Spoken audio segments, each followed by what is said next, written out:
அன்பே சிவம்.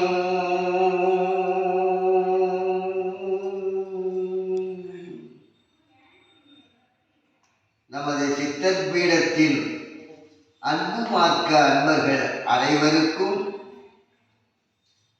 அன்பே சிவமாய் வாழும் ஆன்மீக ஆளுயிர்களுக்கும் அடியவனின் தமிழர் திருநாள் அன்பு வாழ்த்துக்களும் ஆசீர்வாதங்களும். அன்பே சிவம். காகபுஜுண்டர் பெருநூல் காவியம் 1000 மூலமும் உரையும். பாடல் 70. தொங்கினது போலல்லோ உலத்தில் தொங்கும்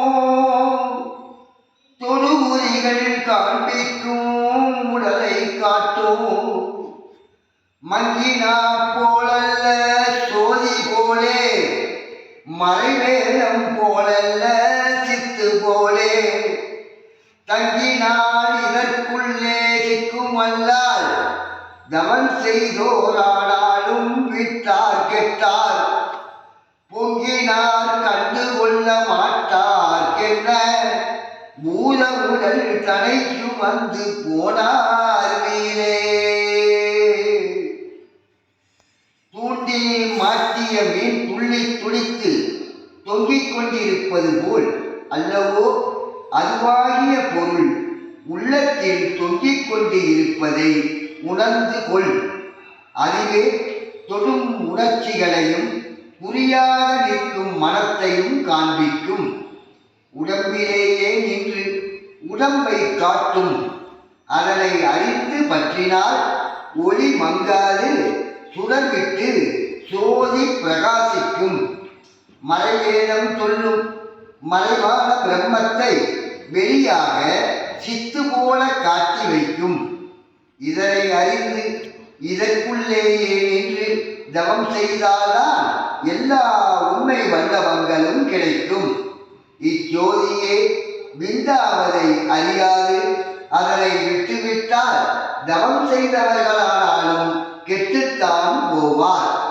சோதியிலிருந்தே அமுதம் பொங்குவதை கண்டு கொள்ளாதவர்கள் தங்கள் ஐம்பூத உடலை சுமந்து வீணாகி போவார்களே அன்றி அதன் உண்மை அறியாத தன்மை என்பதை உணராதவர்களே. பெண் ஆண் இருவருக்கும் யோகம்.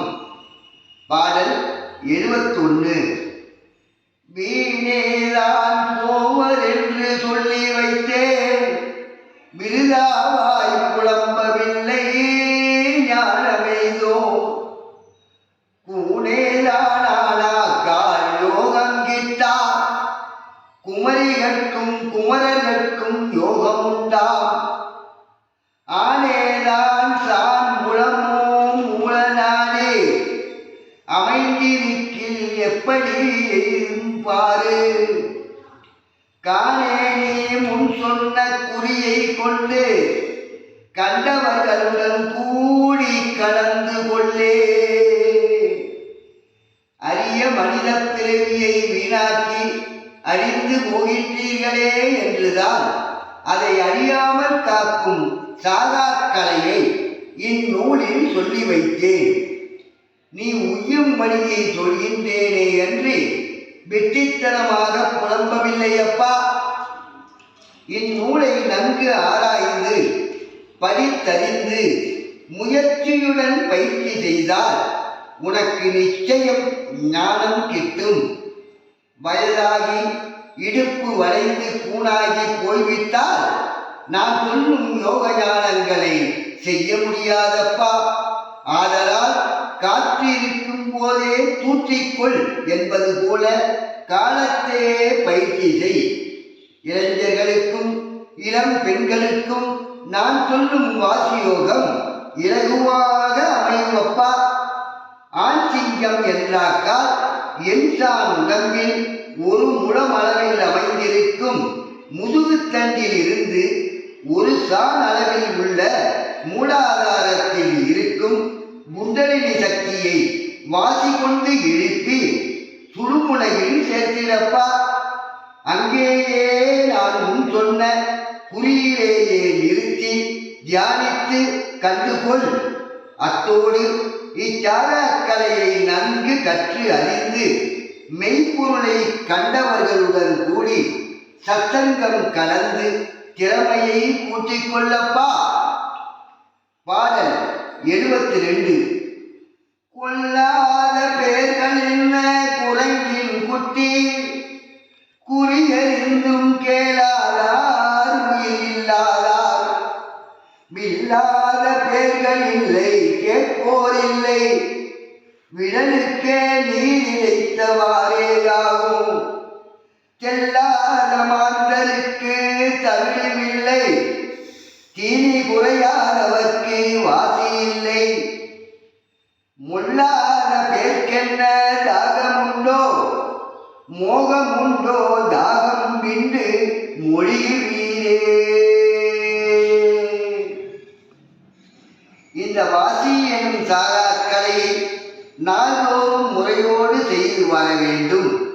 இதனை அறிந்த பின்பும் பயிற்சியை தொடராது விட்டுவிட்டால் நாம் குரங்கின் மடியில் இருக்கும் குட்டி பிடியை தவறி விட்டுவிட்டால் மீண்டும் தாய் குரங்கின் மடியில் சேர முடியாது தவிர்ப்பதை போல் மெய்வாசியை அடைய முடியாது போய்விடும். தனக்குள் குறியாக நின்ற அதை அறிந்தும் உயிரை வளர்க்கும் வழியை கேளாது மனம் போல் திரிபவர்கள் உடம்பிருந்தும் உயிரற்ற பிணங்களே.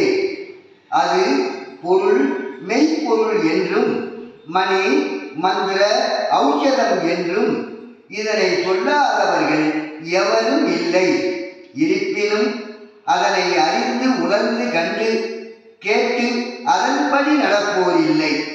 இவ்வாறு சித்தர்கள் யாவரும் சொல்லிய உண்மைகள் யாவும் விலங்குக்கு இறைத்த நீர் போல வீணாகி போனதே. ஆதலால் இதனை உணராமலும் தன்னை அறியாமலும் உலகும் மானிடர்கள் எதற்கும் உதவார். நெல்லிலிருந்து குத்தி அரிசி எடுத்த பின்வரும் தவிடு கூட பயன் தரும். இவர்களால் தனக்கும் பயனில்லை, இவ்வுலகிற்கும் பயனில்லை. எந்த நேரமும் தீனி குறையாமல் தின்று கொண்டே இருப்பவர்க்கு வாசி இல்லை என ஆகிவிடும். ஆதலால் உண்ணும் உணவை அளவோடு உண்டு மாதம் ஒரு நாள் உண்ணாவிரதம் இருந்து உடம்பை கட்டுக்குள் வைத்திருக்க வேண்டும். தாகம் உள்ளவரே ஆற்றில் ஓடும் தண்ணீரை கொண்டு குடிப்பர். அதுபோல் ஞான தாகம் உள்ளவரே வாசி யோகத்தில் மோகமாயிருந்து பயிற்சி செய்வர்.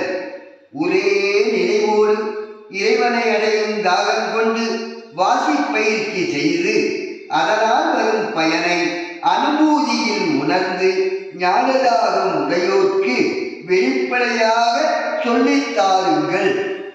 அன்பே சிவமோ